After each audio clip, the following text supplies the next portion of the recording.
துணை நிலை ஆளுநரின் தலையீடு இல்லாத முழுமையான மாநில அந்தஸ்தை பெற சட்டப்படி 100% முயற்சிப்போம். நமது டிவிகே அரசு அமைந்த 6 மாதங்களில் உள்ளாட்சி தேர்தல்கள் நடத்தப்படும்.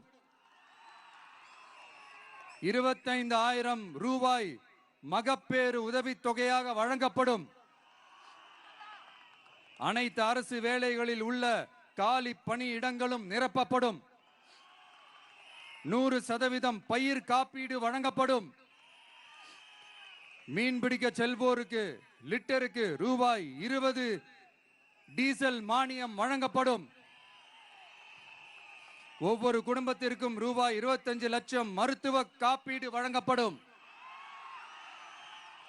வறுமை கோட்டிற்கு கீழ் உள்ள குடும்பங்களுக்கு 200 யூனிட் வரை கட்டணமின்றி மின்சாரம் வழங்கப்படும். State university Puducherry university of applied sciences and arts உருவாக்கப்படும்.